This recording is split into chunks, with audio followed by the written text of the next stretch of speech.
북한이 발칵 뒤집어졌습니다. 북한에서 15년간 핵무기를 만들던 과학자가 있었습니다.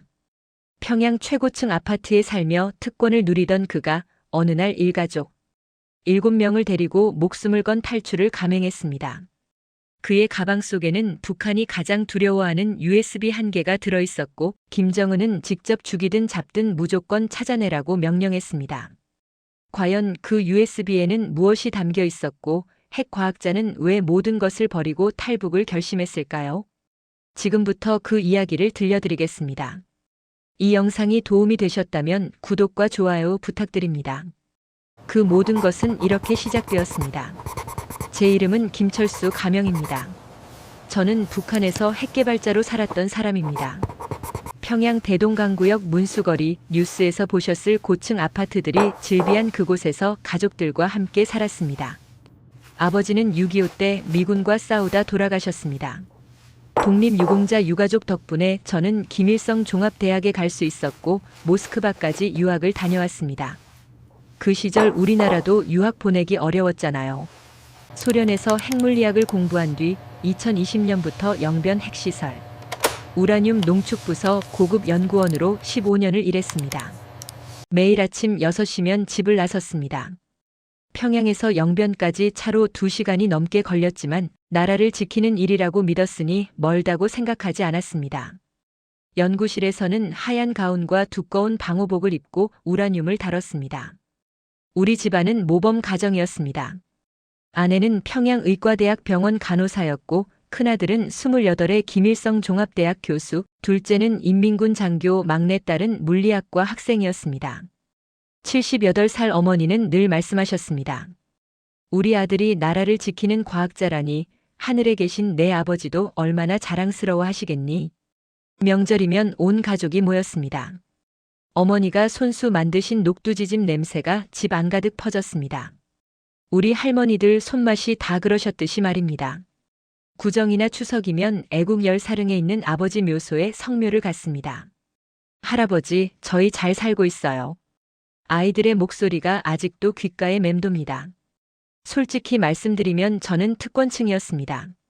배급이 끊긴 적 없었고 쌀도 기름도 고기도 먼저 받았습니다. 문수거리 아파트는 따뜻했고 전기도 하루 종일 들어왔습니다.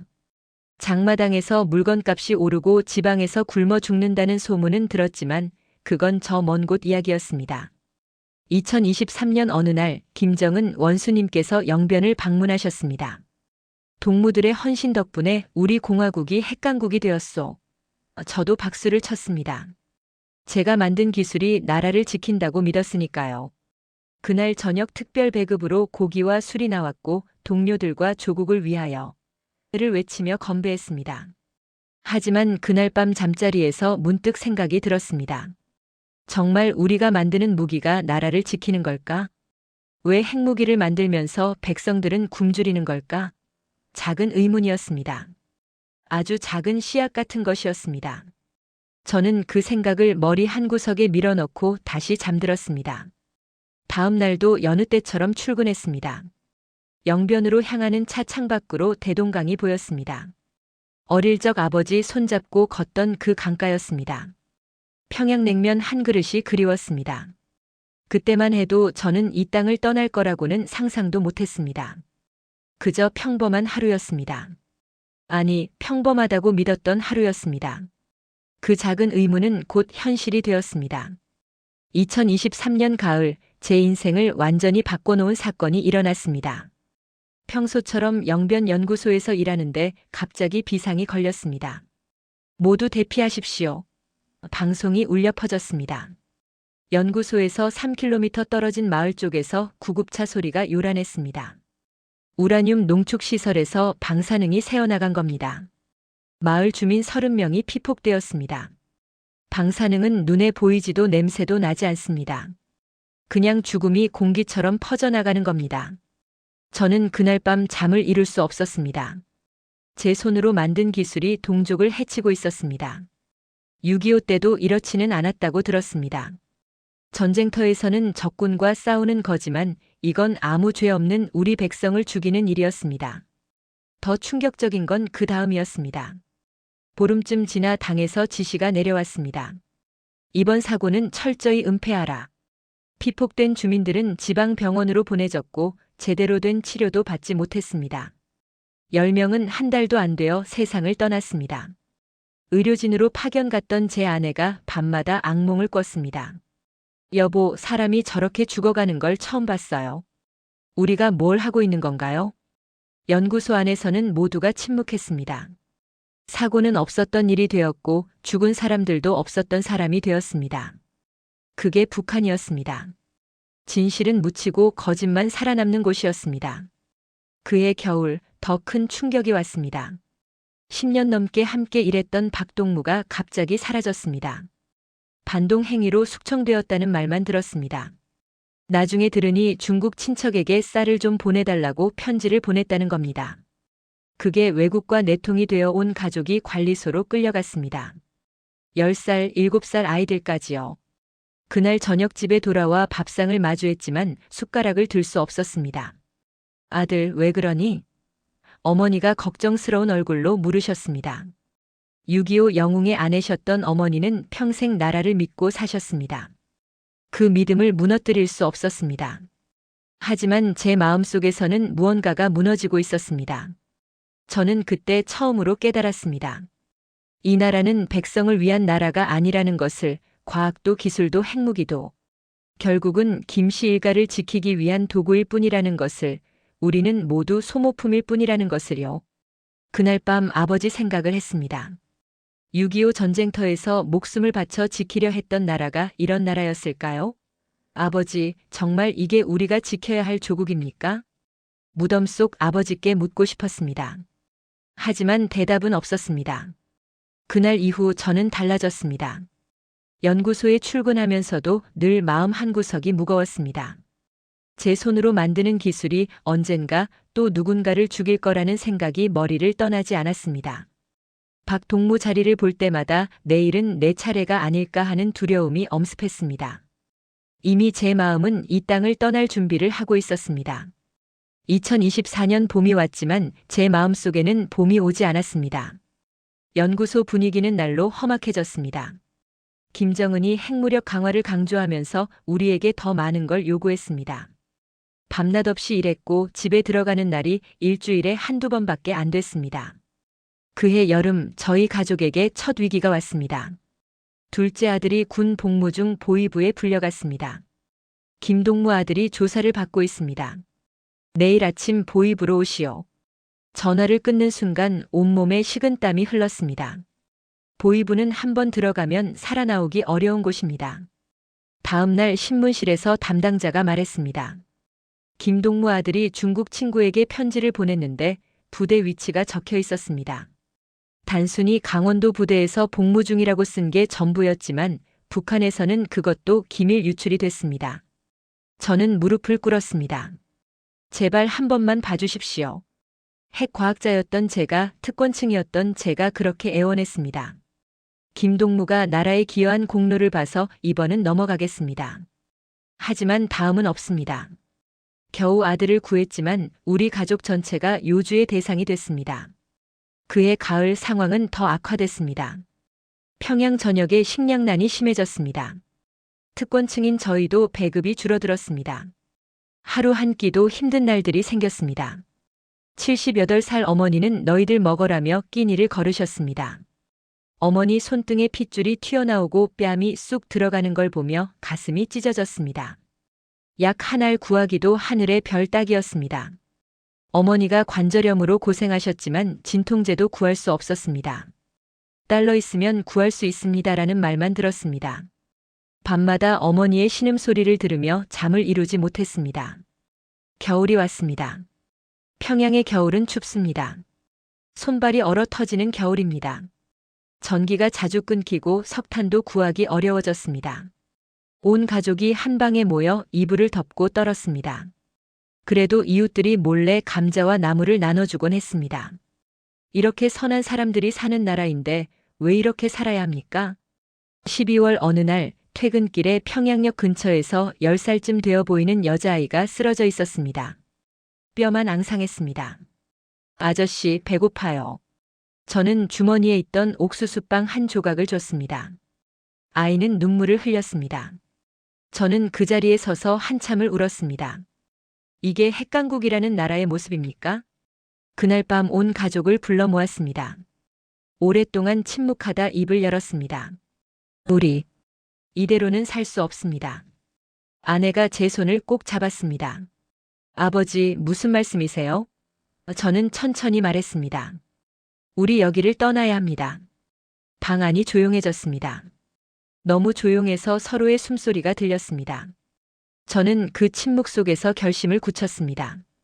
이제 뒤돌아갈 수 없다는 것을, 우리 가족의 미래를 위해서는 이 땅을 떠나야 한다는 것을 말입니다. 여기를 떠난다는 제 말에 가장 먼저 반응하신 분은 어머니였습니다. 아들아, 탈북을 말하는 거니? 어머니의 목소리가 떨렸습니다. 저는 고개를 끄덕였습니다. 그것밖에 방법이 없습니다. 어머니는 한참을 침묵하시다 말씀하셨습니다. 내 아버지 무덤은 어쩌고? 가슴이 찢어졌지만 말씀드려야 했습니다. 아버지께서 목숨 걸고 지키려 했던 나라가 이런 나라는 아니었을 겁니다. 어머니가 눈물을 흘렸습니다. 그래, 내 말이 맞다. 자식들만이라도 살려야지. 어미는 늙어서 괜찮으니 너희들만 가거라. 안 됩니다. 온 가족이 함께 갑니다. 한 명이라도 남으면 연좌제로 끌려갑니다. 큰아들이 거들었습니다.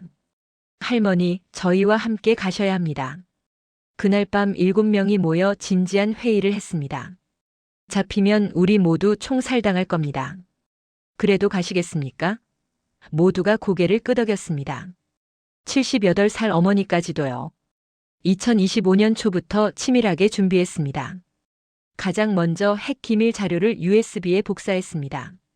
15년간 제가 연구한 우라늄 농축 기술, 핵탄두 설계도, 영변 시설 내부 구조도까지 모든 것을 담았습니다. 매일 밤 연구실에 혼자 남아 조금씩 작업했습니다. 들키면 그 자리에서 총살이었지만 이게 제가 할 수 있는 마지막 일이라고 생각했습니다. 다음으로 브로커를 찾았습니다. 연구소 청소부 아저씨가 중국 심양 조선족 브로커 전화번호를 건넸습니다. 7명이요? 1인당 5,000달러씩 35,000달러가 필요합니다. 천문학적인 금액이었습니다. 15년간 모은 재산을 정리했습니다. 집에 있던 금부치들을 하나둘씩 장마당에 팔았습니다. 어머니의 금반지, 아내의 금목걸이, 제 시계까지. 석 달에 걸쳐 간신히 3만 달러를 모았습니다. 부족한 5,000달러는 한국 도착 후 갚겠다고 약속했습니다. 탈출 날짜는 광복절로 정했습니다. 2025년 8월 15일. 일본으로부터 해방된 날, 우리는 김씨 독재로부터 해방되는 겁니다. 영변 연구소 신의주 시찰이라는 허위 공문을 만들고 가족들은 친척 결혼식 참석이라는 명목으로 기차표를 끊었습니다. 떠나기 일주일 전 아버지 묘소를 찾아갔습니다. 무덤 앞에 무릎을 꿇고 절을 올렸습니다. 아버지, 불효자 아들입니다. 이 땅을 떠나려 합니다. 하지만 아버지께서 지키려 했던 진짜 조국을 찾아갑니다. 자유로운 대한민국으로 갑니다. 고향집도 마지막으로 둘러봤습니다. 문수거리 아파트, 15년을 살았던 그 집. 대동강이 보이는 창문, 아이들이 뛰놀던 거실, 어머니가 김장을 담그시던 부엌. 다시는 볼 수 없을 풍경이었습니다. 여보, 후회하지 않을까요? 아내가 물었습니다. 아니요. 우리는 바른 선택을 하는 겁니다. 8월 14일 저녁 마지막 짐을 쌌습니다. 작은 가방 하나뿐이었습니다. 어머니는 아버지 사진 한 장을, 아내는 아이들. 어릴 적 사진을, 저는 핵 기밀 USB와 가족 사진 몇 장을 넣었습니다. 50년 인생의 전부가 작은 가방 하나에 들어갔습니다. 잠을 이룰 수 없었습니다. 어머니는 밤새 기도하셨습니다. 하나님, 우리 가족을 지켜주소서. 평생 당을 믿으며 사셨지만 그날 밤만큼은 하나님을 찾으셨습니다. 새벽이 밝았습니다. 운명의 날이 시작되었습니다. 2025년 8월 15일 아침, 저는 평소처럼 출근 준비를 했습니다. 하지만 거울을 보며 넥타이를 매는데 손이 떨렸습니다. 진정하세요. 아무렇지 않은 척해야 합니다. 아내가 제 어깨를 두드렸습니다. 오늘부터 저는 완벽한 연기를 해야 했습니다. 아침 9시 연구소에 들러 동료들에게 인사했습니다. 신의주 시찰 다녀오겠습니다. 누구도 의심하지 않았습니다. 가방을 들고 나서며 뒤돌아봤습니다. 15년을 일했던 그곳, 다시는 돌아오지 않을 곳이었습니다. 평양역에서 가족들을 만났습니다. 모두 따로따로 왔습니다. 함께 있으면 의심받으니까요. 11시 기차를 탔습니다. 신의주까지는 5시간 걸렸습니다. 창밖으로 농촌 풍경이 펼쳐졌습니다. 언젠가 이 땅도 자유로워질까요? 오후 4시 신의주역 도착. 가족들은 뿔뿔이 흩어져 약속한 압록강 철교 근처 낡은 창고로 향했습니다. 창고에 도착하니 7명 모두 무사했습니다. 어머니는 숨을 헐떡이셨습니다.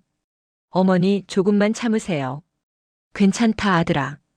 해가 지고 어둠이 내렸습니다. 저녁 7시쯤 브로커가 나타났습니다. 저는 3만 달러가 든 봉투를 건넸습니다. 자, 그럼 시작하죠. 절대 소리 내지 마십시오. 우리는 어둠 속을 걸었습니다. 압록강을 향해 조심스럽게 발걸음을 옮겼습니다. 멀리서 순찰대 불빛이 보였습니다. 브로커가 손짓으로 멈추라고 했습니다. 순찰대가 지나갈 때까지 10분 넘게 숨을 죽였습니다. 밤 10시 드디어 압록강에 도착했습니다. 지금은 물이 얕습니다. 걸어서 건널 수 있어요. 하지만 78살 어머니가 건너실 수 있을까요? 제가 어머니를 업겠습니다. 큰아들이 말했습니다. 강물에 발을 디뎠습니다. 차가웠습니다. 8월인데도 얼음장 같았습니다. 한 걸음씩 조심스럽게 나아갔습니다. 물이 무릎까지 차올랐습니다. 막내딸이 비틀거렸습니다. 제가 얼른 손을 잡았습니다. 괜찮아, 아빠가 있어. 그때 강 건너편에서 불빛이 보였습니다. 중국 쪽 순찰대였습니다. 엎드리세요. 우리는 강물에 몸을 낮췄습니다. 차가운 물이 온몸을 적셨습니다. 불빛이 우리 쪽으로 다가왔습니다. 심장이 멎는 줄 알았습니다. 만약 지금 들키면 모든 게 끝입니다. 불빛이 강물을 비췄습니다. 우리에서 불과 10m도 안 되는 거리였습니다. 숨소리조차 내지 않았습니다. 시간이 멈춘 것 같았습니다. 하나님, 제발 우리를 지켜주소서. 순찰대가 지나갔습니다. 지금입니다. 빨리. 우리는 다시 일어나 강을 건넜습니다. 젖은 옷이 무겁게 몸을 짓눌렀지만 멈출 수 없었습니다. 계속 앞으로만 나아갔습니다. 드디어 중국 땅을 밟았습니다. 강둑에 올라서는 순간 다리에 힘이 풀렸습니다. 해냈습니다. 북한을 벗어났습니다. 아직 멀었습니다. 빨리 움직이세요. 브로커가 재촉했습니다. 어둠 속을 1시간 걸었습니다. 큰아들과 둘째 아들이 번갈아가며 어머니를 업었습니다. 자정이 넘어서야 안전가옥에 도착했습니다. 조선족 아주머니가 문을 열었습니다. 어서 들어오세요. 여기는 안전합니다. 집 안에 들어서자 모두 그 자리에 주저앉았습니다. 아내는 울음을 터뜨렸습니다. 우리가 살았어요. 정말 살았어요. 저는 창밖을 봤습니다. 압록강 건너편 저 멀리 북한 땅이 보였습니다. 50년을 살았던 그 땅, 다시는 돌아갈 수 없는 고향이었습니다. 눈물이 흘러내렸습니다. 하지만 이건 슬픔의 눈물만은 아니었습니다. 살아남았다는 안도의 눈물이기도 했습니다. 우리는 살아남았습니다. 이제 진짜 자유를 향한 여정이 시작되는 겁니다. 중국 안전가옥에서 첫날 밤을 보냈습니다. 조선족 아주머니가 따뜻한 국밥을 끓여주셨습니다. 며칠을 제대로 먹지 못했던 터라 그 국밥이 세상에서 가장 맛있었습니다. 어머니는 한 그릇을 다 드시며 눈물을 닦으셨습니다. 이렇게 배불리 먹어본 게 얼마만이냐? 사흘째 되던 날 브로커가 급히 찾아왔습니다. 얼굴이 하얗게 질려 있었습니다. 큰일 났습니다. 북한이 난리가 났어요. 중국 신문을 펼쳤습니다. 북한 핵심 과학자 일가족 집단 탈북이라는 제목이 박혀 있었습니다. 탈북 이틀 만에 비상이 걸렸답니다. 김정은이 직접 긴급 지시를 내렸고 전국 핵 과학자들을 평양으로 긴급 소집했대요. 저는 소름이 돋았습니다. 이틀 만에 발각된 겁니다. 더 심각한 건 보위부 특수조가 중국으로 넘어왔답니다. 당신들을 찾고 있어요. 현상금이 1인당 $10,000씩 총 $70,000 걸렸대요. $70,000, 북한 돈으로는 상상도 못할 거금이었습니다. 브로커가 설명했습니다. 당신은 그냥 탈북자가 아니에요. 15년간 핵 개발을 한 고급 과학자고 영변의 모든 기밀을 알고 있잖아요. 더군다나 일가족이 통째로 빠져나갔으니 북한 입장에서는 체제의 근간이 흔들리는 거예요. 그제야 제가 가지고 나온 USB의 의미를 깨달았습니다. 그 안에는 북한 핵 프로그램의 모든 비밀이 들어 있었습니다. 우라늄 농축 기술, 핵탄두 설계도, 영변 시설 배치도, 핵실험 데이터까지. 이게 한국이나 미국 손에 들어가면 북한의 핵 능력이 완전히 무력화될 수 있었습니다. 김정은이 직접 죽이든 잡든 무조건 찾아내라고 명령했답니다. 온 가족이 긴장했습니다. 그럼 우리 어떻게 되는 건가요? 당장 여기를 떠나야 합니다. 심양은 위험해요. 북한 요원들이 조선족 마을을 다 뒤지고 있어요. 나중에 안 사실이지만 우리 탈북 소식이 알려지자 북한 정권은 완전히 패닉 상태에 빠졌습니다. 영변 핵시설 전체를 폐쇄하고 전수조사를 했답니다. 제가 함께 일했던 동료들이 모두 조사를 받았습니다. 더 끔찍한 건 연좌제였습니다. 삼촌, 고모, 사촌들까지 모두 관리소로 보내졌다는 소식이 들렸습니다. 아무 죄도 없는 사람들이 제 때문에 고통받고 있었습니다. 며칠을 잠을 못 잤습니다. 이게 맞는 건가? 자책감에 시달렸습니다. 아내가 저를 다독여줬습니다. 여보, 당신 잘못이 아니에요.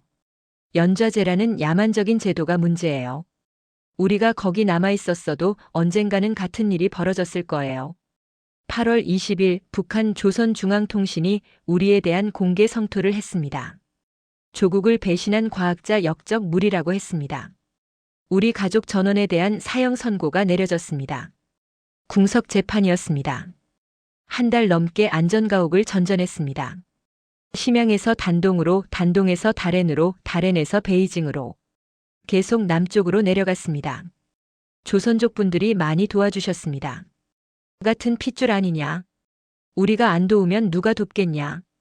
어느 날 묵고 있던 집 근처에 중국 공안이 나타났습니다.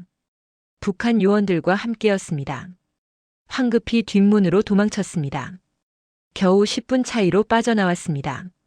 그날 밤 산속에서 잤습니다. 9월 초 브로커가 좋은 소식을 가져왔습니다. 한국 영사관에서 연락이 왔어요. 당신들을 받아주겠답니다. 드디어 희망이 보였습니다. 하지만 베이징 한국 대사관까지 가는 게 문제였습니다. 목숨을 걸어야 합니다. 저는 가족들을 돌아봤습니다. 모두 지쳐 있었지만 눈빛만큼은 살아 있었습니다. 우리 갈 수 있습니다. 큰아들이 말했습니다. 여기까지 왔는데 포기할 수 없잖아요. 우리는 포기할 수 없었습니다. 자유를 향해 끝까지 나아갈 것입니다. 베이징까지는 기차로 이틀이 걸렸지만 우리는 기차를 탈 수 없었습니다. 신분증 검사가 있기 때문이었습니다. 브로커가 다른 방법을 찾았습니다. 화물차를 이용합시다. 위험하지만 다른 방법이 없어요. 9월 5일 새벽 우리는 다롄 항구의 냉동 화물차 뒤에 숨었습니다. 온도는 영하였습니다. 2시간만 참으세요. 하지만 그 2시간이 얼마나 길었는지 모릅니다. 78살 어머니가 추위에 떨고 계셨습니다. 저희는 어머니를 가운데 두고 애워쌌습니다.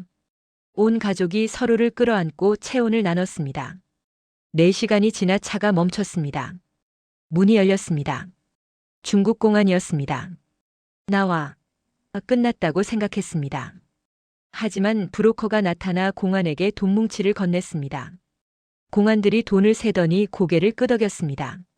1시간 후에 다시 오겠다. 그때까지 사라져 있어. 빨리 움직이세요. 우리는 비틀거리며 차에서 내렸습니다.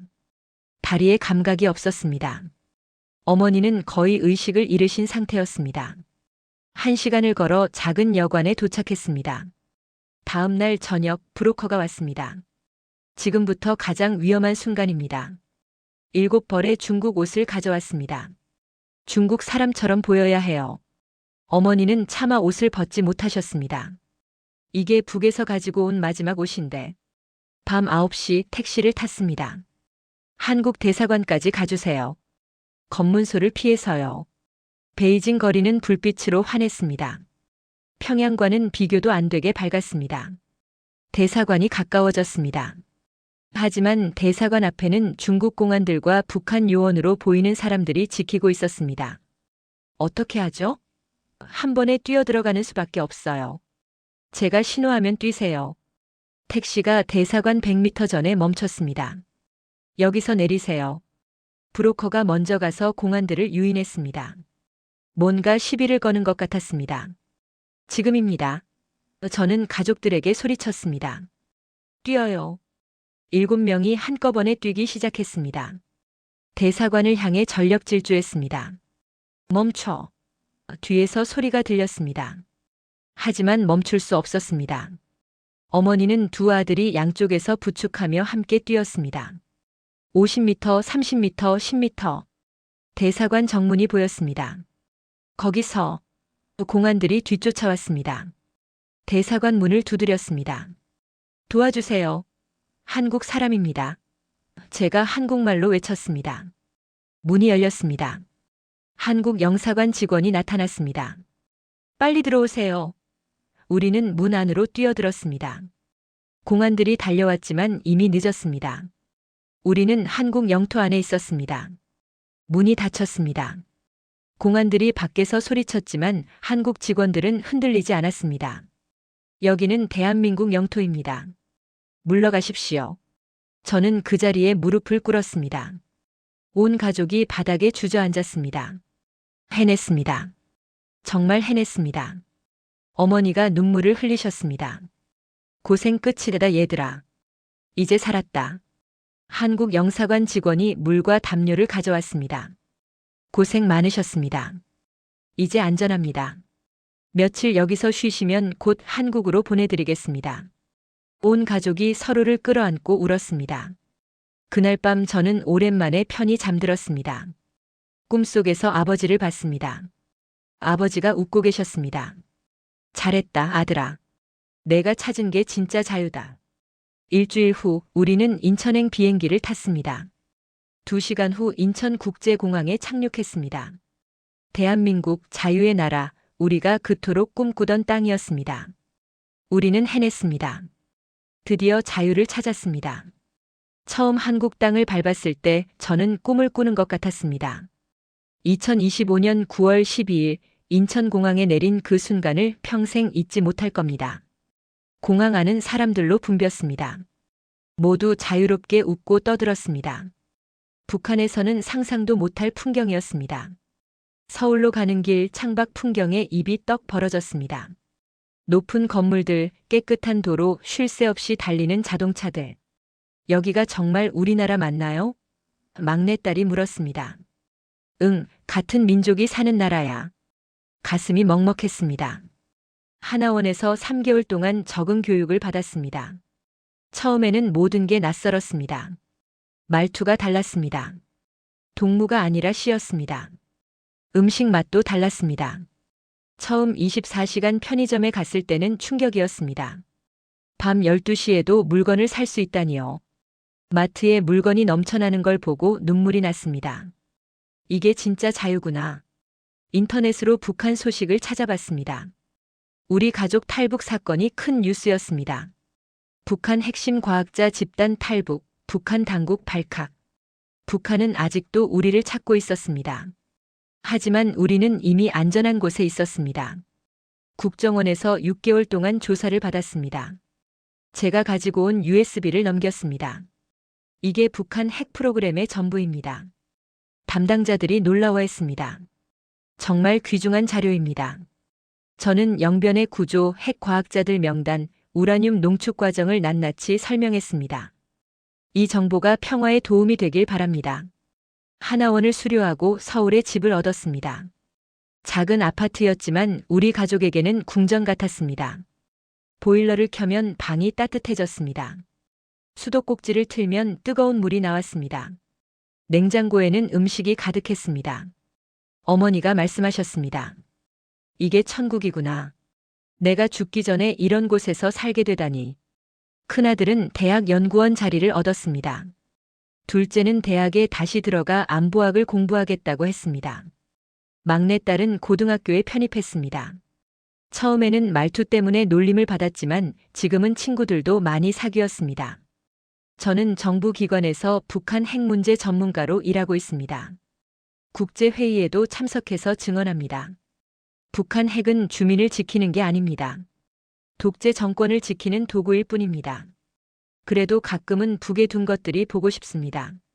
대동강 냄새, 평양냉면 맛, 을밀대에서 보던 석양. 무엇보다 아버지 무덤이 그립습니다. 관리소에 끌려간 친척들도 보고 싶습니다. 가슴이 아픕니다. 하지만 후회하지 않습니다. 우리는 옳은 선택을 했습니다. 어머니는 이제 병원에서 제대로 된 치료를 받으십니다. 아이들은 꿈을 펼치고 있습니다. 이것이 진짜 삶입니다. 올해 구정에는 온 가족이 모여 떡국을 먹었습니다. 어머니가 손수 빚으신 떡국이었습니다. 북에서는 이렇게 배불리 못 먹었지. 우리는 묵념했습니다. 북에 남은 가족들을 위해, 아직도 고통받는 북한 주민들을 위해. 저는 요즘 통일을 꿈꿉니다. 우리 세대에는 통일을 봤으면 좋겠습니다. 북한 주민들도 자유를 누릴 수 있으면 좋겠습니다. 그날이 오면 아버지 무덤에 가서 말씀드리고 싶습니다. 아버지 봤죠? 우리가 해냈습니다. 진짜 자유를 찾았습니다. 며칠 전 손주가 태어났습니다. 큰아들의 딸입니다. 품에 안아보니 눈물이 났습니다. 이 아이는 자유로운 땅에서 태어났습니다. 굶주림도 공포도 독재도 모르고 자랄 겁니다. 할아버지, 북한이 뭐예요? 언젠가 손녀가 물어볼 겁니다. 할아버지가 떠나온 곳이란다. 하지만 언젠가는 너도 갈 수 있을 거야. 통일이 되면 말이야. 그때는 할아버지 고향에 같이 가자. 대동강도 보고 평양냉면도 먹고 증조 할아버지 산소에도 가서 인사드리자. 지금 이 순간 자유 대한민국에서 살고 있다는 게 감사합니다. 평범한 하루가 주어진다는 것, 가족과 함께 밥을 먹는다는 것, 마음 놓고 웃을 수 있다는 것. 이 모든 게 자유입니다. 감사합니다. 자유 대한민국 감사합니다.